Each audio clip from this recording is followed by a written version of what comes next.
Tina's blog চ্যানেলে তোমাদের সকলকে স্বাগত জানাই। তো তোমরা সকলেই জানো 365 ডেজের চ্যালেঞ্জ চলছে, আর তার আজকে 32তম দিন। আর 32তম দিনে আমি এই জন্য এখন বাড়ির বারান্দাতে বসে আছি। বারান্দা না, এটা উঠোনে বসে আছি। তো চলো ভিডিওটাকে শুরু করা যাক। হঠাৎ করে তোমরা ভাবতে পারো যে আমি এখন কোথায় আছি। তো ব্যাপারটা হচ্ছে, আমি এসছি আমাদেরই বাড়ির পেছনের যে বিল্ডিংগুলো আছে, পুরনো যে বিল্ডিংগুলো আছে সেখানে। কারণ আমাদের বাড়ির একটা পুরনো জানলা আছে আর একটা দরজা আছে, সেগুলো না ওই যে কাঠে যেটাকে বলে ওই একটা ভুন বলে একটা পোকা থাকে, ওটা ধরার জন্য না কি হয়েছে, কাঠগুলোকে খেয়ে নিয়েছে। তাহলে জানলা আর দরজাগুলোকে না ব্যবহার করা যাচ্ছে না, ঠিক আছে। মানে এরপর তো আর বেশি দিন গেলে জানলা দরজাগুলো পোকা ধরে প্রায় নষ্টই হয়ে যাবে। তাই পুরোপুরি নষ্ট হয়ে যাওয়ার আগে জাস্ট যাকে বলে সংরক্ষণের একটু ব্যবস্থা করা হচ্ছে। তো তার জন্যই এরকম কাঠের মিস্ত্রিকে ডাকা হয়েছে।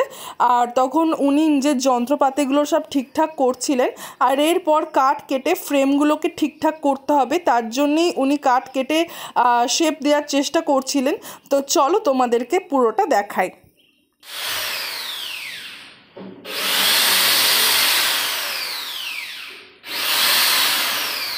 A few moments later. এরপর ওখানে কিছুক্ষণ দাঁড়িয়ে কাজ দেখার পর আমি চলে এসেছিলাম রান্নাঘরে। মাকে এসে জিজ্ঞেস করলাম, মা তোমার কিছু হেল্প লাগবে কি? মা তখন বললো, এসেছিস যখন ভালোই করেছিস, একটা কাজ কর না, একটু বেসনটা মেখে দে, একটু বেসন পোস্ত করবো ভাবছি আজকে তোদের জন্য। তো আমি বললাম ঠিক আছে, কতটা বেসন নিতে হবে আমি তো পরিমাণটা জানি না, তুমি আমাকে পরিমাণটা দিয়ে দাও। দিয়ে মা এই যে আন্দাজ করে পরিমাণ মতো বেসন দিয়ে দিয়েছিলো। আর এখানে আমি এই যে স্প্যাচুলা দিয়ে আর এই যে জল নিয়ে বসে পড়েছি বেসনটা মাখার জন্য। আর বেসন পোস্ত না আমার অলওয়েজ একটা ফেভারিট খাবার। তো চলো দেখতে থাকো। 2000 years later. তো কিছুক্ষণ পর এসছিলাম, তখন দেখলাম জানলার কাজ তো করে ফেলেছি এইটুকু টাইমের মধ্যেই।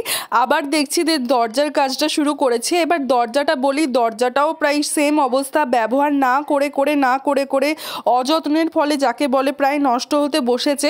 আর এই সময় না ভিডিওটা খুব একটা ভালো ফোকাস পাচ্ছিল না, তাও আমি চেষ্টা করেছি তোমাদের জন্য যতটুকু পারা যায় ভিডিওটা করার। কারণ এই সাইডে তো একটু অন্ধকার ছিল আর এই সাইডে কোনো লাইটেরও ব্যবস্থা ছিল না, তাই আমি লাইট জ্বালিয়েও তোমাদেরকে দেখাতে পারিনি। তো চলো এরপর মায়ের কাছে ছাদে যাওয়া যাক। A few moments later. আর এরপর আমি ছাদে চলে এসেছিলাম মায়ের কাছে। মা দেখছিলাম যে এখানে যে গাছগুলো আছে না, গাছগুলোর কি হয়েছে, মাটিটা এতটা পরিমাণে শক্ত হয়ে গেছে আর মাটির বস্তাটাও প্রায় দেখতেই পাচ্ছ পুরো নষ্ট হয়ে গেছে। এর জন্য মা কী করেছে, যে এই মাটির বস্তার যে গাছগুলো আছে গাছগুলোকে তো বার করে নিচ্ছে। আর এরপর গাছগুলোকে বার করে নিয়ে মাটিটাকে তোমার ওই যে নীল রঙের যে টবটা আছে টবটার মধ্যে একদম দিয়ে দিচ্ছে। কারণ এই টবটার মধ্যে থাকলে না অনেক দিন ভালো থাকবে, তো এর জন্যে এটার মধ্যে দিয়ে দেওয়া। আর গাছগুলো তো মা এরপর এগুলো ঠিকঠাক করে দেবে, তারপরে এই জায়গাটা ধুয়েছিল। এরকম ডেলি ভ্লগ দেখতে হলে চ্যানেলটাকে সাবস্ক্রাইব করো। আমি তো ডেলি ভ্লগ আনছি 365 ডেজে, যেহেতু চ্যালেঞ্জ নিয়েছি তাই তো ডেলি ভ্লগ তো আনতেই হবে।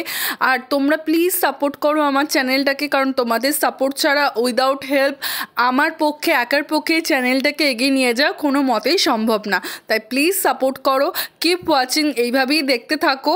আর হ্যাঁ, মিনি ভ্লগও তো আসছে, মিনি ভ্লগেরও চ্যালেঞ্জ চলছে। তো আজকের মতো বাই।